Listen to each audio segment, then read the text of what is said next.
우리 요한복음 5장 24절을 한번 읽어보십시다.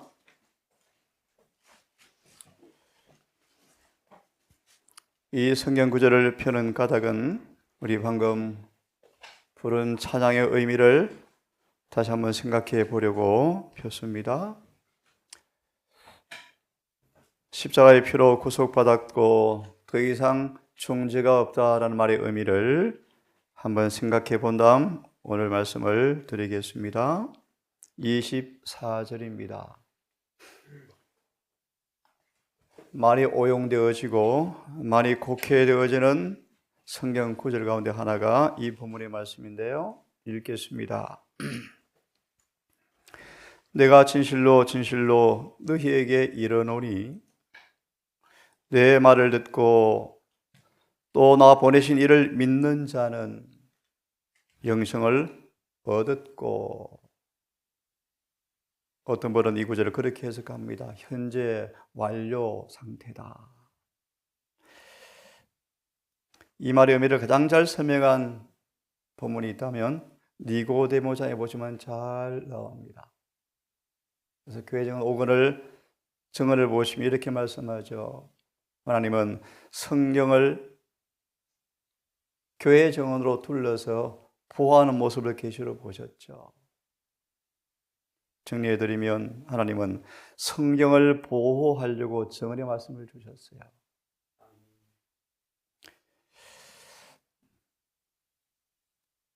수많은 신학 서적을 뒤적거리지만 정언의 말씀 하나 펴면 그냥 답이 끝난대요.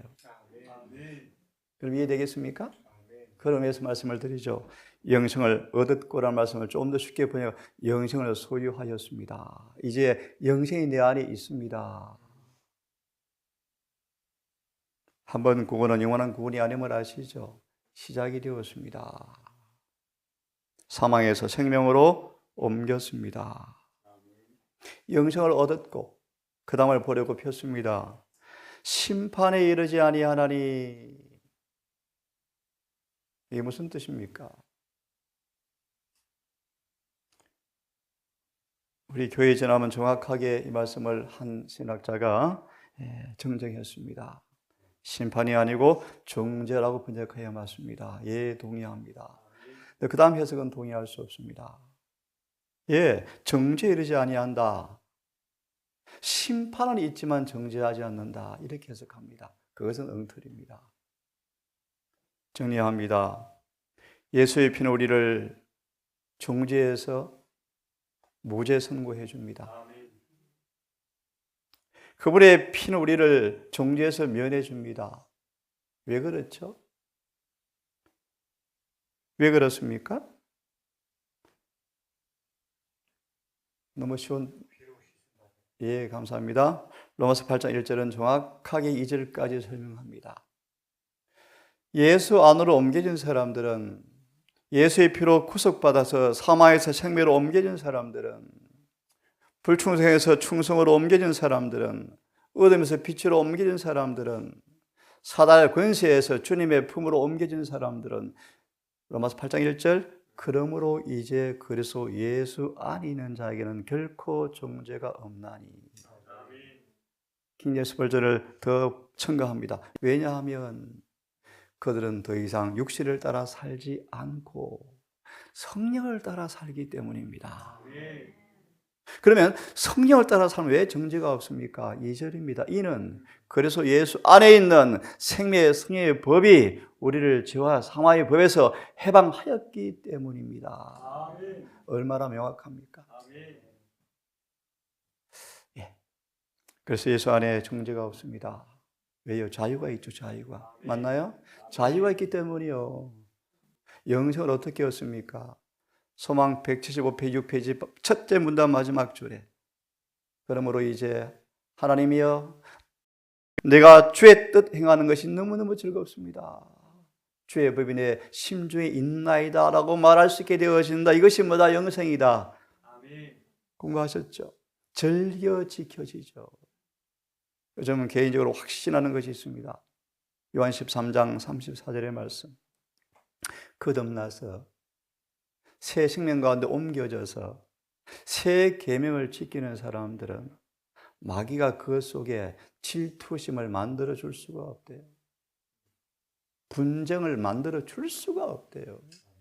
무정한 마음을 만들어 줄 수가 없대요. 왜요? 새 계명을 지키고 있으니까요. 조금 정언으로 설명해 드릴까요? 새 계명이 뭔가? 예수님의 품새의 사보리 율법이 거듭난 사람 속에 체험되어진다 뜻이 새 계명이라는 뜻이에요. 새 계명, 새 이름, 새 언약, 새 노래, 새 피조물. 그죠? 새라는 말이 의미는 우리 안에 경험되어지는 말씀을 새라고 표현합니다. 자, 그리스도의 피로 지성소로 들어가는 의미를 배우라. 우리 함께 읽고 말씀을 이어서 진행합니다. 우리는 매일 시작. 매일 하나님과 동행해야 하며. 그 다음요. 정말 거룩한 말씀이에요. 흑암에서 광명으로 인도하는 오직 한 길이 있습니다.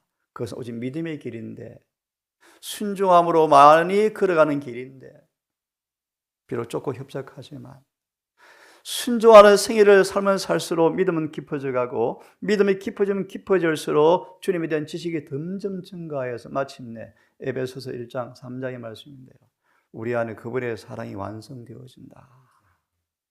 이게 순종을 통해 아는 지식의 증가예요. 그래서 베드로 후서 3장 18절을 말씀하죠. 오직 의리 안에 거하십시오. 그리고 예수라는 지식 가운데 계속 자라가십시오. 베드로서 1장 4절을 공부해 보십시오. 그분 안에 지식이 무엇입니까? 우리의 품성을 변화시키는 지식을 가리킵니다. 그 지식을 통하여 우리 베드로처럼 성화의 최고봉에 도달하는 모두가 되기를 간절히 바랍니다. 아멘. 다시 같이 있습니다. 시작. 예수님의 피를 가지고 지성소로 들어가는 의미를 배우며, 복음 목사에 보는 금면에 보시면 우리는 성소 바깥에 서 있지 말아야 합니다. 우리는 거룩한 옷을 입고 성소 안으로 들어가야 합니다. 성소 바깥에 있으면 안 됩니다, 여러분. 성전 안에서 인자의 살과 피를 날마다 먹고 마시고 기름을 공급받고 그분의 은혜 공로를 통하여 우리의 기도가 지성소로 들어가서 불언간 속죄소를 위해서 문이 열리는 그날, 속죄소 앞에 설 때 속죄 혜택을 받을 준비가 이루어지는 삶을 살기 위해서 매일 동행하고, 다르게 말합니다, 매일 그분 안에 거하셔야 합니다. 아멘. 예수의 피를 가지고 지성소로 들어가는 의미를 배우십시오. 조금 어려운 말씀, 셋째 천사를 따라서 지성소로 들어가라. 그런데 많은 사람들이 아직 첫째도 경험이 없대요. 경고의 거절, 대정토의 말씀, 우리의 죄를 고치기 위해 주신 첫째 천사의 기별이 체험이 없는 거예요. 그 다음 읽습니다. 시작. 우리 앞에 놓인 소망을 굳게 붙잡고 나가야 합니다. 특별히 어떤 소망이 있습니까? 로마서 5장 2절 3절요. 지성소 문이 열리는 그날, 법궤 앞에 기쁨으로 서게 할 소망. 참 놀라운 말씀이죠, 여러분. 시내산에 하나님의 율법이 선포되었을 때 모세 외에는 혼비백산 다 도망갔다습니까? 재림의 그날, 예수님의 얼굴이 보기 전 먼저 무엇이 나타난 줄 아시는 분? 예수님이 호령과 천사장의 나팔 소리로 우리 시야에 보이는 그 직전에 먼저 하늘에 뭐가 나타나는 줄 아시는 분요? 법궤예요, 법궤예요. 대장들은 그렇게 말씀합니다. 하나님 의가 나타납니다. 그때 베드로 3장 18절 전해 보십시오. 이 땅의 모든 사물이 녹아서 사라져요. 죄의 흔적이 있는 것은 다 사라져버려요. 그런데요, 14만 4천만 안 타요. 14만 4천만 안 녹아요. 왜요? 그들 속에 의가 있거든요. 의. 오늘 공부합니다. 믿음으로 마음의 의를 함께 공부할 것입니다. 우리 앞에 있는 소망을 굳게 붙잡고 나가야 합니다. 또 읽습니다. 시작.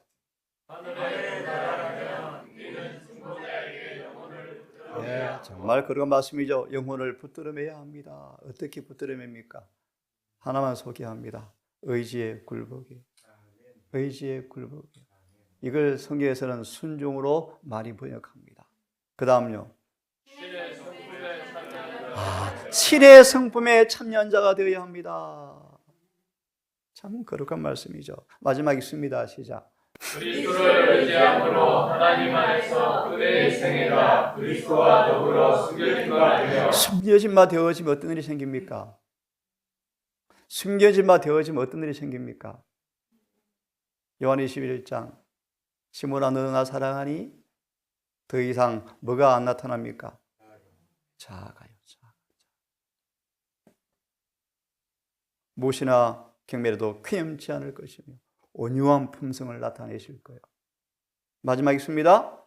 그대는 성령의 인도를 받아서 순수한 믿음을 갖게 될 것입니다. 디모데후서 3장 15절이 어떤 믿음이죠?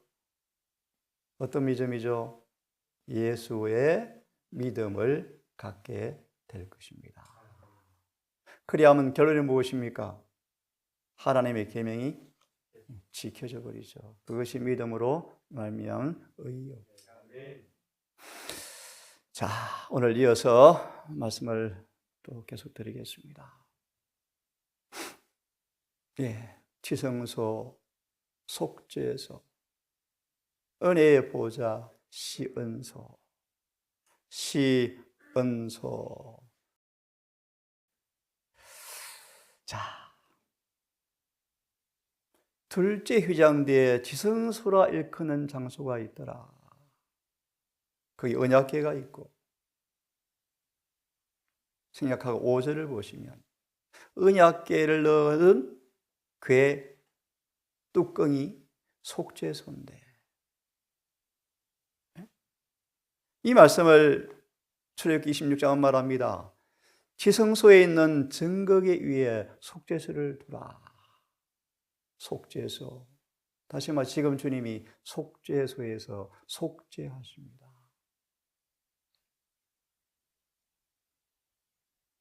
그분의 피를 가지고 지성소로 들어 의미를 배우십시오. 왜요? 그곳에서 속죄가 이루어집니다. 속죄가. 오늘 그 공부까지 할 것입니다. 아카시아 나무로 정방향 궤를 만들어서 금으로 다 옷을 입히고 뚜껑을 한 달 한 뚜껑을 망치로 쳐서 두들겨서 뚜껑을 만들어서 법궤 위에 덮어서 그 뚜껑을 속죄소라고 말합니다. 속죄소. 그걸 은혜의 보좌라고 말합니다. 거기에서 속죄가 이루어지는데요. 조금 설명을 더 드릴까요? 기가 막힌 얘기인데요. 금으로 만든 뚜껑에 안에 있는 법궤에서 빛이 그 뚜껑에 스며 나와서 온 지성소를 환하게 비추어요. 기가 막힌 진리가 있는데요. 넘어갑니다. 속죄소를 이렇게 원어는 설명합니다. 긍휼의 자리입니다. 자비가 베풀어지는 보좌입니다. 킹제임스 버전은 The Mercy Seat, 자비의 보좌를 그곳에 두어라. 주님이 지금 자비의 보좌에 앉아 계시죠. 우리에게 마지막 지성소 주는 자비를 통해서 우리에게 속죄 혜택을 받도록 은혜의 보좌 앞에 계시죠. 그런데 기억하십시오. 아론아, 너는 아무 때나 이곳에 들어오면 안 된다. 그러면 죽는다.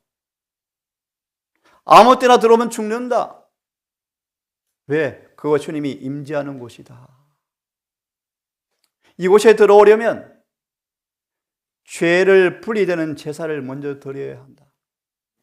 속죄 제물이란 번역이 조금 그렇습니다. 오늘을 보시면 A sin offering for atonement, 속죄를 위해서 죄를 분리시키는 제사를 먼저 드려라. 미리 말합니다. 지성소 들어가시려면 죄에서 분리되어져야 합니다. 속죄의 제물을 먼저 잡아야 합니다. 죄는 회개되어지고 용서되어져야 합니다. 그리고 죄는 태워버려야 합니다. burnt offering이요. 죄는 토해하고 고백하고 자백하고 태워버린 다음에 들어가야 합니다. 그래서 의를 옷 입고 들어가셔야 합니다. 예, 보십시오. 4절. 거룩한 옷을 입고 들어가셔야 합니다. 몸은 깨끗이 씻어야 합니다. 그렇지 않고 함부로 들어가면 죽습니다. 죽어요.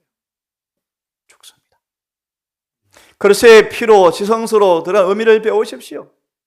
수송아지로 속죄 제물을 삼고 수양으로 번제를 삼고 거룩한 옷을 입으랍니다.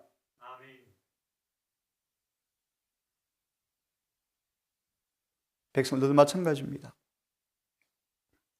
이것이 영원한 규례라.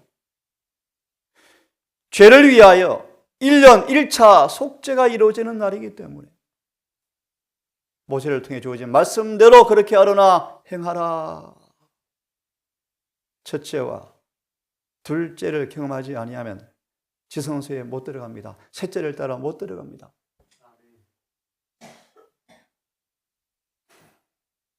침례 요한의 기별을 통하여 회심의 경험을 하지 아니하면 예수를 영접할 수가 없었습니다. 예수님을 영접하지 아니하면 하늘 성소 첫째간의 봉사가 혜택이 없었습니다. 성소 첫째간의 혜택을 받지 못하면 지성소 경험을 할 수가 없습니다. 순서도 순서. 예, 자비의 보좌. 공의와 자비가 입을 맞춥니다. 입을 맞추는 곳입니다. 조화되는 곳입니다. 공의는 쌍둥이 자매를 항상 가지고 있습니다. 그것은 사랑과 자비입니다. 속죄소는 공의와 자비가 입을 맞추는 장소입니다. 공평의 자리입니다. 이사야 1장의 말씀, 공평으로 구속이 되어지고. 공의란 무엇인가? 죄와의 관계에 대한 하나님의 태도, 거룩하심의 태도가 공의입니다. 공의는 뭔가? 죄가 있는 곳마다 히브리 12장 끝절이요, 불태우십니다. 거룩한 의분입니다. 베레스 우사라 하라. 우사가 찢겨 죽었죠.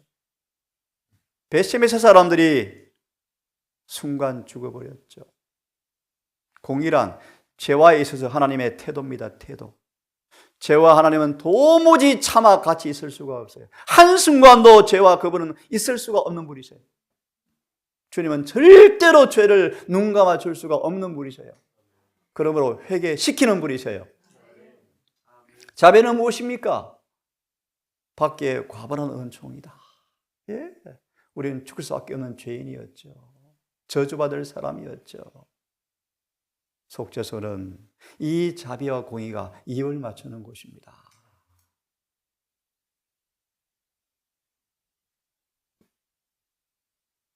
자비는 유약한 것이 아니었고 죄를 벌하는 두려운 힘이었습니다. 침례원의 아버지가 엄청난 자비에 압도되어서 부끄러워 죽을 뻔했어요. 왜요? 목사의 우두머리인데 믿음이 없었거든요. 죽을 뻔했어요. 기도만 해놓고 안 믿는 거예요. 시간이 지나니까 아내가 할머니가 되어버리니까 안 믿어지는 거예요. 그래서 입으로만 그냥 입술로만 말로 소리만 기도했죠. 그런 그에게 하나님의 약속이 이루어진다는 보증을 보고 엄청난 자비에 놀라가지고 부끄러워서 죽을 뻔했대요. 엄청난 자비가 그를 죽이지 않고 자비를 베푸사 벙어리만 10개월 되게 하셨죠. 왜요? 불신은 죄요, 죄. 불신은 죄요. 엄청난 자비가요. 자비는 유약한 것이 아닙니다. 때로 죄를 벌하는 두려운 힘입니다. 기가 막히네. 그것은 이 자비는 인간에게서 하나님께 온 마음으로 순종을 만들어내는 힘이 되어집니다. 여러분 무슨 말입니까? 그 엄청난 사랑을 자비를 경험하면요 죽도록 충성해버려요. 그런 뜻이요. 맞나요? 네, 맞아요. 우리 주님은 공의를 한 점의 손상도 없이 자비, 용서를 가능케 만들어주기 위해서 십자가가 우리 앞에 세워진 것입니다. 공의와 자비는 넓더란 계곡을 사이에 두고 있는데 각각 반대편을 두고 쌍둥이 같은데 닮았는데 다릅니다. 공의도 사랑과 사랑이고 자비도 사랑인데 똑같은 쌍둥이인데 또 깊이 보면 또 달라요. 공의는 공이고 자비는 자비입니다. 서로 마주보고 있다. 우리 주님은 신성의 인성을 입으시고 인간을 위하여 점도 없고 흠도 없는 품성을 이루어 놓으셨습니다. 요한 17장 17절. 아버지께 하라는 일을 다 이루었습니다. 뭘 이루었는가? 인간을 대신해서 대리자로 율법이 요구하는 흠도 점도 없는 완전한 순종과 완전한 의의를 만들어 놓았습니다. 복음 안에 하나의 의의가 나타났죠. 죄인들의 유일한 소망, 이 의의를 반드시 옷 입으셔야 하늘에 가요. 그러기 위해 주님은 이제 만들어 놓으시고 하늘과 땅 사이에 십자가를 심으시고 그것을 사랑과 공의를 끌어당겨 서로 만나게 하는 물건이 되게 하셨고, 참 너무너무 기가 막힌 말씀이죠. 정언은요, 속죄는 최고의 걸작품입니다. 지성소는 최고의 걸작품이요. 어떻게 타락해버려 버러지 형상된 사람들을요, 하나님과 하나가 되기 위해서 다시 조화시키는가? 하나님의 기가 막힌 걸작품이에요. 깊은 수렁을 건너서 사랑과 공의를 하나로 묶어 놓았습니다. 지금 왜 설명합니까? 속죄소를 가리켜서 자비의 보좌입니다.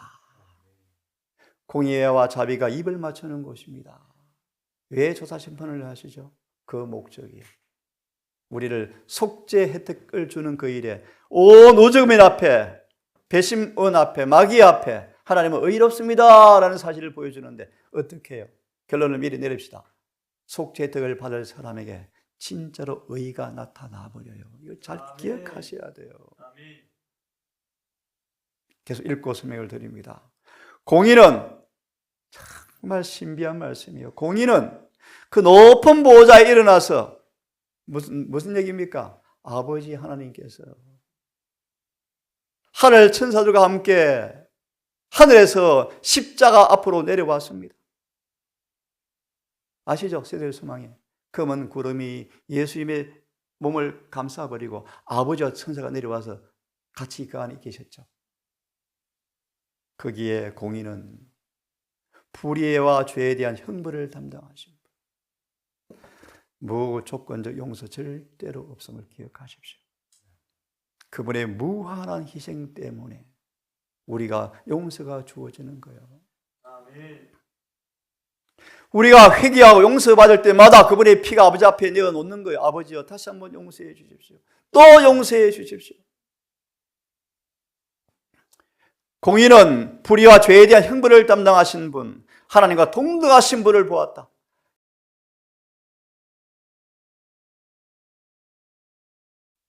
십자가 그분의 이마의 명패가 뭐가 기록되었습니까? 나사렛 예수, 유대인의 왕, 나사렛 예수, 그래서 이름이 기록되었죠. 이 단어를 앞에 글자만 따서 읽으면 어떤 단어가 나오는지 아십니까? 여호와. 여호와 단어 자체를 해석하면 어떤 뜻인지 아십니까? 눈물 나는 의미가 있어요. 보십시오. 손을 보십시오. 보십시오. 못이 박힌 벌을 보십시오. 그 뜻이랍니다. 정언은 그렇게 말합니다. 십자가 위에 창조주께서 매달리셨습니다. 십자가 위에 피조물에게 사형선고를 받고 창조주께서 매달려 있는 그분이 누구십니까? 십자가에 못 박힌 분이 누구십니까? 바로 여호와입니다. 여호와. 그분이 우리 대신 형벌을 받으심으로 아버지와 동등하신 분이심으로 그분이 죽으심으로 공의가 율법과 일치된 한 분만이, 하나님만이 인간이 육신이 되셔서 흠도 점도 없는 제물만이 대신 저주를 받으심으로 공의가 완전히 충족이 되어짐으로 우리에게 자비가 베풀어지게 되었습니다. 그런 뜻이에요. 그 공의가 십자가 밑에 와서 머리를 숙이고 절을 했습니다. 족하다. 여러분, 속죄소는 그냥 만들어진 것이 아니에요. 그분의 무한한 희생을 통하여 만들어진 자비의 보좌예요. 지금 그곳에서 그분이 무엇하십니까? 마지막으로 자비를 베푸는 일을 하죠. 마지막으로. 지성소에는 의의 원칙이 있죠. 심판의 표준이 들어있죠. 그것은 하나님의 은혜의 보좌로 덮여 있죠. 그 은혜의 보좌 앞에 주님께서 중보하십니다. 아버지, 아버지, 나이피, 나이피, 나이피. 한 번만 더 참아주십시오. 인류의 구속의 계획은 공의와 자비가 결합되어 있음을 나타내고, 이 결합은 무한한 지혜만이 고안해낼 수 있고 무한한 능력만이 성취시킬 수 있다. 제가 그런 설명을 드리면 사단이 도무지 이해가 안 된대요. 사단이. 왜 사탄이 이해가 안 될까요? 여러분 잘 들으십시오. 율법을 지켜야 구원받습니까? 예, 좀 더 정확하게 율법이 지켜져야 구원받습니다. 이 조건은 변함이 절대로 없습니다. 하나 해석합니다. 제7일 안식일 예수 재림교인들이 대다수 구원을 못 받을까요? 거의 구원이 없어요? 왜요? 점검해 보세요. 안식일을 더럽히며 살아간대요. 잘 기억하세요, 여러분. 어떤 신학자는 그렇게 비겁하게 설교합니다. 우리는 오직 믿음으로 구원받습니다. 안식일 지켜야 구원받는 것이 아닙니다. 구원받아서 안식일 지키는 것입니다. 반쪽짜리 거짓 복음이요.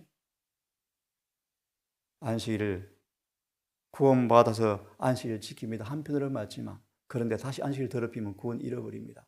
꼭 기억하세요. 안식일은 거룩하게 지켜져야 합니다. 아멘. 제 말이 아니 성경의 말씀이에요. 율법은 지켜져야 합니다. 그 영생의 조건이에요. 그게 조건이에요. 계속 설명합니다. 그것이 속죄인데요. 어떻게 하나님의 무한한 지혜와 지식이 어떻게 사단이 호언장담하는 인간은 절대로 더 이상 율법과 조화될 수 없다고 주장하는 마귀의 그 주장 앞에 하나님께서 어떻게 절묘하게 인간의 자비가 베풀어짐으로 그들의 공의가 충족되어지는 율법과 일치되어지는 이 구원이 만들어지는 그 일이 사단이 왜 신비한가? 답을 드리죠. 사단은 한 번도 회개해 본 적이 없어서 자비를 경험을 못 해봐서 율법이 안 지켜지거든요. 이해를 못하는 거예요. 근데 여러분 삭개오처럼 그분의 자비를 경험해 보세요. 그러면 목숨 내놓고 그분께 순종하게 돼 있어요. 그게 바로 속죄소의 하나님의 지혜예요. 하늘은 경탄과 경외감으로 충만케 하는 결합이다. 시간 관계상 하늘로 추격합니다. 자비에 베풀어지는 오묘한 장소인데 의롭게 되는 것, 하나님도 의로우시고 인간도 의롭게 되는 것, 그럴 때 하나님도 의로우시는 것, 특별히 흠이 없는 당신의 의의 옷을 입히시고 타락한 일이 한 번도 없는 천사의 자리에 우리를 거닐게 하는 것, 영원히 살게 하는 것, 이것이 하나님의 거룩한 신비인데 이 사실을 속죄소에서 벌어지고 있는데 이 사실을 온 우주국민과 천사들이 뭐하고 있다? 눈을 동그랗게 뜨고 신비에서 바라보고 있더라. 좀 적용합니다. 믿음으로 번제단을 통해서 물두멍을 통해서 성수를 통해서 속죄소로 들어가서 속죄덕을 받는 사람 속에 일어나는 변화를 보고 온 우주거민은 너무너무 신비한데요. 그래서 우리는 구경거리입니다. 너무너무 귀한 말씀이요. 로마서 5장 11절 함께 읽습니다. 시작. 예, 속죄소가 뭔가? 치료가 끝났습니다. 완치되었습니다. 뜻이요. 속죄가 뭐라고요? 완치되었습니다. 완치. 읽습니다. 시작. 그리스도의 속죄는 우리의 죄를 용서하게 하는 잘 보완된 상. 예, 매일의 봉사를 통하여 용서 정도가 아닙니다. 뭐가 우리를 기다립니까? 도말이 우리를 기다립니다. 예? 하나님의 속죄는 죄에 대한 용서만을 위해서 고안된 것이 아닙니다. 그 다음요. 범죄의 치료와 그 다음요. 영적 건강 회복을 위해서 내리신 하나님의 처방전입니다. 아멘. 아멘입니까? 아멘이요. 그 말의 의미가 뭔가 읽습니다. 시작. 예, 입혀지게 할 뿐 아니라 매일의 봉사, 매일의 봉사, 용서의 용서, 용서의 동의가 칭이요, 칭이. 입혀지는 정도가 아니고, 맞아 읽습니다. 이 말씀을요, 다니엘서 9장은 그렇게 말합니다. 영원한 의가 나타납니다. 이걸 말하는 구절이 뭐죠? 계시록 3장 4절 5절이에요. 옷을 더 이상 더럽히지 않습니다. 영원히 주님의 품성이 내 품성이 되어버렸습니다. 이게 속죄요, 속죄. 또 읽습니다. 시작. 예수 그리스도는 우리의 속죄, 즉 하나님과 하나 되게 하는 사건이 예수님의 속죄는 뭐라고요? 하나님과 하나가 되게 하는 사건입니다. 그 말의 의미가 무엇입니까? 시작. 예수 그리스도를 믿음으로 율법의 모든 조항을 다 순종하는 일은 가능하니라. 그래서 여러분 영생의 조건은 무엇입니까? 히브리 8장 5절 15절 베드로서 1장 에베소 1장 다 나오죠. 순종만이 영생의 조건인데 그 말의 의미가 무엇입니까? 하나님과 하나가 되었는가에 대한 열매예요. 맞나요? 맞아요. 하나가 되었습니까? 그 증거가 무엇이라고요? 순종이요. 순종이 뭐요? 순종의 의미 마태복음 19장 순종의 의미가 무엇입니까? 자, 읽습니다. 제가 봅니다. 예수님은 왜 제사를 드리셨습니까? 죄를 없애주고 싶어서요. 죄를 없애주고 싶어서요. 다른 말로 우리를 거룩하게 하려고요. 맞나요? 레위기서의 주제죠. 우리를 죄를 없애려고 더 이상 희생제사가 필요 없는 완전한 제사를 한 번에 드리시고 하늘의 중보자로 올라가셨습니다. 질문, 왜 중보자로 올라가셨죠? 좀 쉽게 설명해 드립니다. 6년, 10년 의대를 공부한 다음 또 인턴 과정을 거쳐서 의사가 되어져요. 예수 믿음에 오셔서 하늘의 중보자 자격증 취득하기 위해서 30년을 사셨어요.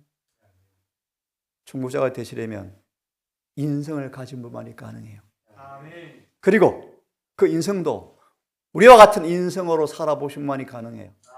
그리고 그 타락한 인성 안에서 죄 없는 삶을 사신 분만이 변호사가 될 수 있어요.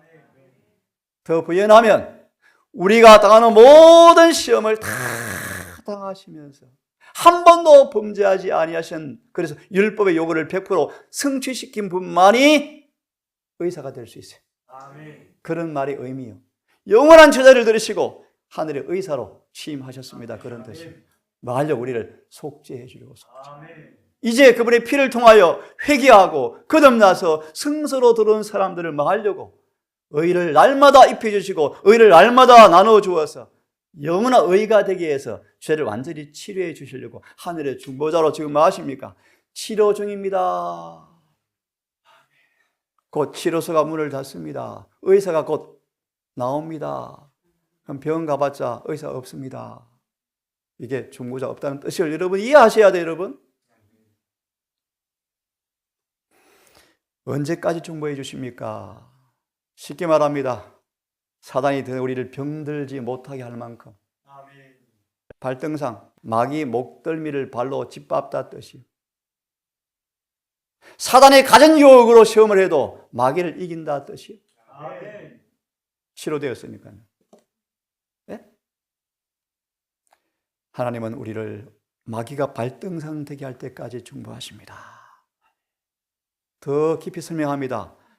죄로부터 분리된 사람들을 이제 영원히 온전케 하실 텐데, 가만히 성경을 보시면요, 온전케 하셨느니라, 이 말이 무슨 말이에요? 온전케 하셨느니라 말의 의미를 15절부터 18절에 설명하고 있어요.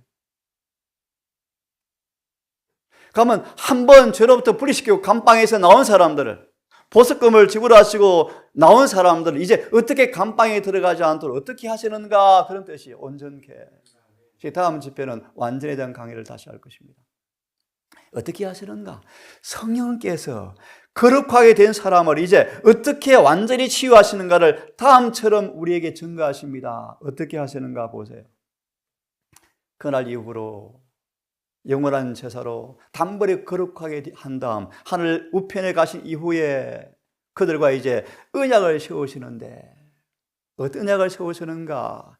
우리의 마음과 그들의 생각에 당신의 법을 기록해 버릴 것입니다. 예?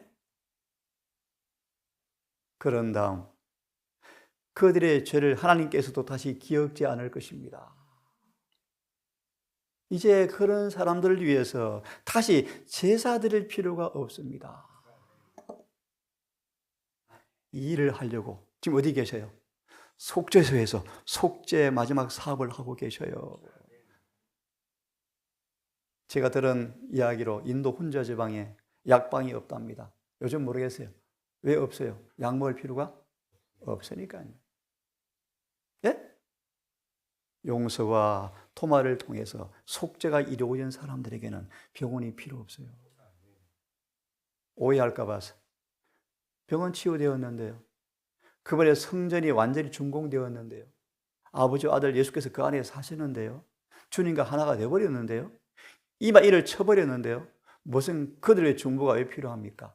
왕으로 다스려주면 끝이죠. 맞나요? 그럼요. 왕으로 다스려주면 되죠. 왜 또 약을 줘야 합니까? 맞아요? 읽어보세요. 초계문지. 많은 재림교인들이 중보자 없이 서는 것이 무엇인가를 잠깐 몰라요. 그리고 잘못 많은 분들이 가르쳐요. 그래서 의를 옷 입고 그 의가 내 옷이 된 사람만 이마에 인을 맞고 늦은 비를 받고 예수와 완전히 한 몸이 되어서 그를 위해서 중보해 줄 필요가 없고 지켜만 주면 돼요. 보호만 해주면 돼요. 맞아 보세요. 그러면 속죄소에서 이런 일이 벌어지는데요. 계명을 지키는 백성으로 만들어내버리는데요. 그 말 의미가 뭔가? 예수님은 계명을 지키는 것은 당신의 품성을 재현하는 것임을 계속해서 가르치셨다.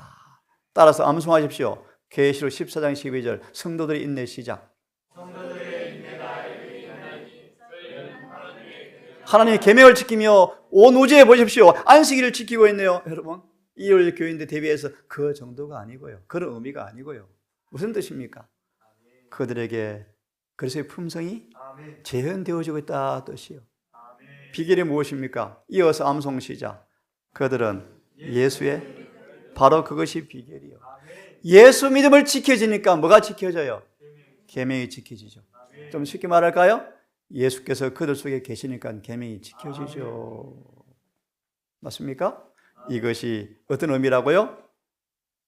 성소가 정결하게 되어집니다. 말의 의미는요, 그들에게 허물이 끝났습니다. 죄가 끝났습니다. 죄악이 영원히 속죄되었습니다. 그리고 그들에게 잃어버린 그분의 품성이 영원히 드러나 버립니다. 이것이 지금 지성소에서 벌어지고 있어요. 그래서 그분의 피를 힘입어서 어디에 들어간 의미를 배우라고요? 오늘 이 말씀까지 읽고 마치겠습니다.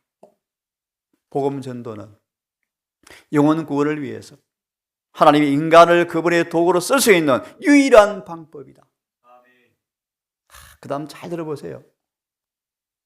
남자와 여자들과 아이들이 복음을 전할 때 저도 이렇게 되고 싶어요. 주님은 눈먼 자들의 눈을 여시사, 잘 들어보세요. 그분의 모습을 보게 할 것입니다.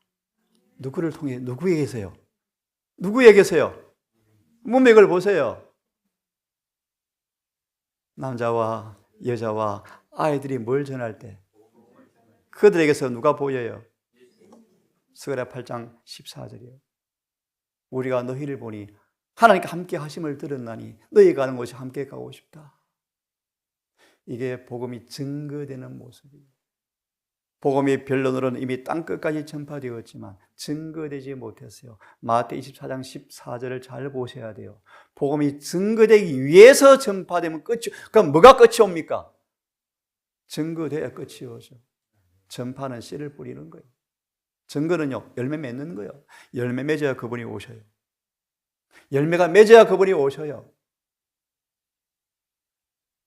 제가 있습니다. 그리고 참으로 정말 사모되는 말씀이요. 회개하는 자들의 마음에 율법을 기록할 것입니다. 이게 칭의요, 칭의. 그리고 기록된 그 율법을 성령이 계속 역사하여서 이게 이른비 성령의 모습이요. 계속 그것에 심겨진 그 율법이 이제 싹이 나고 자라서 내 생각이 되어지고 내 마음이 되어지고 내 품성이 되어지도록 날마다 승화시킨다 뜻이요. 새롭게 한다는 뜻이요. 성령께서 활기차게 역사하심으로 하나님을 사랑하고 성령이 계속 역사하면 신자들은 한 마음이 되어지고 함께 하나님을 사랑하고 하나님의 계명을 지킴으로써 이 낮은 땅에서 영광의 나라로 승천할 준비를 하기 위해서 지금 속죄하고 계세요. 속죄. 승천 준비 끝. 이것이 새천사 기별의 목적이에요. 시간이 갔지만 읽고 마쳐야 되겠습니다. 너무 중요한 말씀이니까. 시작. 진심으로 죄를 회개하고 믿음으로 그리스도의 죄를 그들의 속죄 제물로 주장한 사람들에게는 하늘의 책에 기록된 그들의 이름 아래 용서받았다는 말이 기록된다. 그 다음. 그들이 그리스도의 의에 참여한 자가 되어지고 이제 그 다음.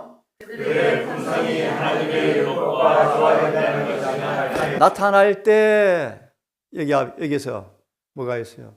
조사, 심판. 그 다음 읽습니다. 그들의 죄는 부활되고 그들 자신이 영원한 생명을 갖기에 합당한 사람이 속죄가 뭐죠? 속죄가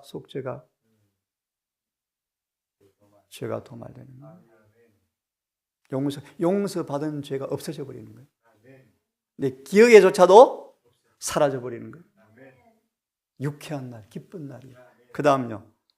시작. 이제는 혼자 열방을 위하여 나는 나를 위하여 내 홀을 범하는 자니 내 죄를 기억지 아니하리라. 그리고 예수께서도 말씀하신다. 제가 있으면 이기는 자는 이와 같이 흰 옷을 차려 입을 것이요. 원문을 보시면 그들의 옷이 되어버렸다. 내 옷이 되어버렸다. 주님의 의가 내 것이 되어버렸다. 그런 말이에요. 그런 사람들의 이름을 생명책에서 반드시 흐리지 않고 아버지와 천사 앞에서 시인하시겠다. 이게 조사심판이요. 시인, 하늘의 법정은 배심은 심판의 배심은 단독 심판이 아니에요. 삼심, 세분 심판이 아니에요. 온 배심원들이 피켓 들어줘야 돼. 아멘 해줘요. 아멘. 시인하셔야 돼요. 같이 읽고 꺼냅니다. 시작. 누구든지 사람 앞에서 나를 시인하면 나도 하늘에 계신 내 아버지 앞에서 저를 시인하리라. 주석을 정언을 찾아보십시오. 무슨 뜻인지 계속. 누구든지 사람 앞에서 나를 부인하면 나도 하늘에 계신 내 아버지 앞에서 저를 부인하리라. 그분의 품성이 우리 삶 속에 재현되지 않은 사람들은 그분을 부인하는 사람이다. 그렇게 말씀하시죠. 이 교회가 거짓말쟁이가 없기를 바랍니다.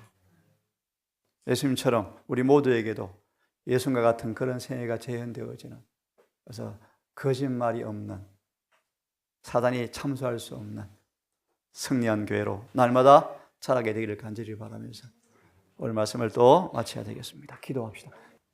아버지, 아직도 아버지 보좌 앞에 애수하시는 중보자 덕에 지금도 우리가 살아 숨쉼을 느끼고 감사합니다. 벌써 찍어버릴 수밖에 없는 땅만 망하게 하는 입만 보성한 우리였지만 무한한 자비로 오늘까지 참아주시고 수없이 배도와 범죄로 주 앞에 능력을 안겨드렸지만 우리를 오래 참으시고 우리를 위해서 자비를 베풀어 주셨습니까? 배은망덕 자행자지하지 않고 이제 주님께 충성을 하고 싶습니다.